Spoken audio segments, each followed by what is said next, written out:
Hello, this is one more KUDO Pro interview initiative. My name is Otto. I'm interpreter liaison at KUDO Language Services Department.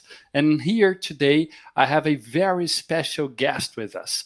Our idea with the KUDO Pro initiative is to strengthen the bonds with our interpreting community by sharing knowledge.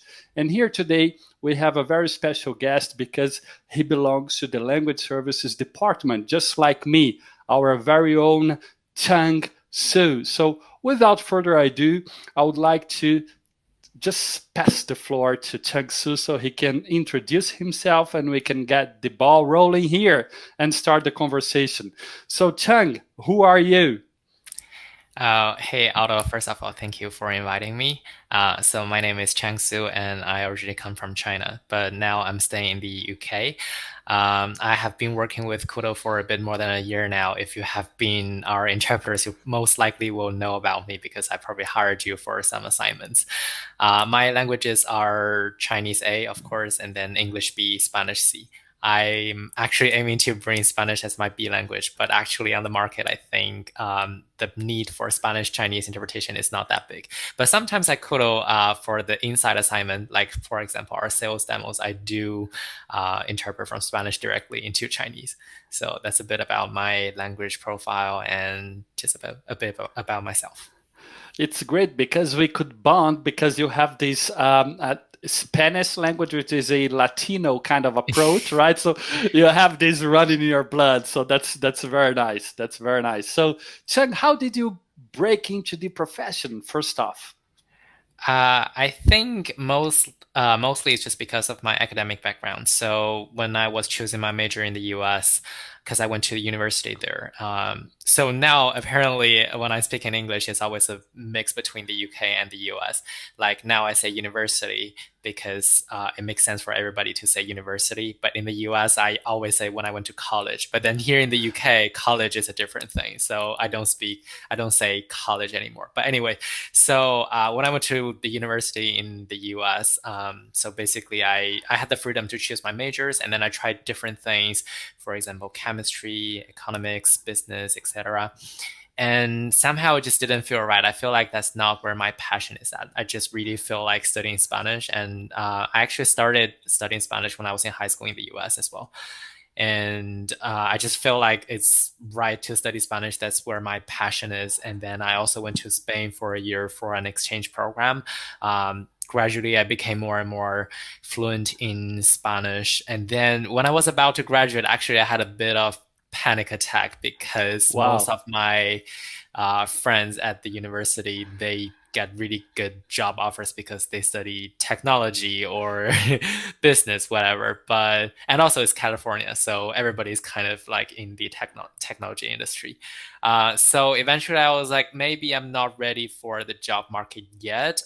So maybe I'll go for another degree, which kind of combines my passion and the current trend of the job market together. That's why I went to Monterey to study the translation and localization program. So that's where it kind of got started, that I gradually get into this industry and get to know more about translation and interpretation and technology as well. So you're a Miss Graduate with a KUDO background, so it makes you a very attractive human resource for whichever company in the market, I'd say, right? But above all, I'd say that you're also a globetrotter, right? And you like to Yeah, delve into definitely. many different fields of knowledge, right? So that's what makes you an interpreter, right? So that's Yeah, I mean, I definitely went to MIS, which is the Monterey Institute, but actually I didn't graduate. So I only finished one semester there. And for some personal reasons, I decided to move to the UK and then finish my graduate program here in Bath University. so oh, that's right. I remember our TEDx Bath. So you were the Exactly. liaison. That's great. So yeah, and it's also good for our viewers. So TEDx Bath had a participation of Evandro Magalhães, right, our chief language officer. So, and Exactly. Chang was behind all that organization. So thank you, Chang, for that. So Chang, what would you say about the conference interpreting situation in China? For example, if we are hiring Chinese speaking interpreters, do we have just Mandarin speaking or do we also have Taiwanese or Cantonese speaking interpreters? What's the most common situation? I think it depends on the market. If you're in mainland China, I would say 99% of the conference needs you to speak Mandarin. And if you're in Hong Kong, I would say, I'm not too familiar with the Hong Kong market. I would say there's probably jobs in both Mandarin and Cantonese. I'm not too sure if we have a lot of jobs in Cantonese in the mainland market, but probably in the province of Guangdong, where this Cantonese language is originally from, they probably sometimes need Cantonese interpreters as well. But I would say if you need, let's say, Cantonese Mandarin interpreter, that would be an extremely easy job for a native Cantonese speaker to do because they grow up speaking both Mandarin and Cantonese. So it would be extremely easy if they ask for Cantonese Mandarin interpreter. But most of the times, I would say everybody understands Mandarin. So that's how the job situation is like in China. But in terms of Taiwan, so even though it's both called Mandarin in Taiwan and in China, in mainland China, the Chinese word for Mandarin is actually 普通话, and in Taiwan it's called 国语.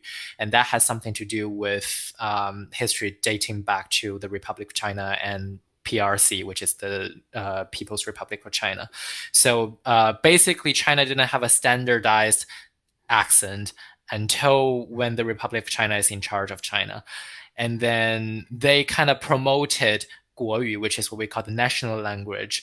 And then after the Civil War in the 40s, the Nationalist Party, they flee to Taiwan, and then they brought this national language to Taiwan, and they said, okay, this is going to be the official language of Taiwan, which is the national language. And in mainland China, because we had this history of being ruled by the Republic of China for lots of years, and then we kept national language until the 50s, and then the Communist Party said, okay, now we want to have something new. That's why we're saying we're inventing this 普通话, which is the Mandarin for now. So now basically Mandarin in China and Mandarin, or mainland China, or Mandarin in Taiwan, they're actually the same thing, but you can clearly hear the difference. They're not the same thing. And because we use the northern accent as the standardized accent for Mandarin, and Taiwan is actually slightly to the south geographically, that's why you can hear actually the accent is a bit different. But they're both called Mandarin, but in Chinese, apparently you can hear the difference and you know they're not the same. Wow, that's great to know all that, Chang. What a class. Thank you very much for sharing all that. I am sure that our viewers will enjoy it a lot. I really feel that our conversation could carry on for, forever here talking about these differences, and that we could delve into, because viewers, you can't be mistaken about that. Chang is able to talk about, cuisine, Latin American languages too, right? Different dialects of Spanish and many things. I hope we can chat up in different meetup, in different interviews next time, Chang. And so, yeah, thank you very much for that. And as we both work at KUDO, I would like to invite those who really think that the KUDO world has something to offer to you. So if you're an interpreter and would like to work on KUDO's platform, you will find a link here below this video so that you can apply as pro or just begin your interpreter journey, which you will fall into one of Chang's onboarding webinars, right, Chang? Yeah, if you join KUDO, most likely you will meet me on the screen and I will onboard you to KUDO. That's right. So thank you very much, Chang. Thank you very much, our viewers. Stay tuned for the next episode of KUDO Pro Interview Initiative. Thank you very much. Thank you for inviting me, Otto. Thank you.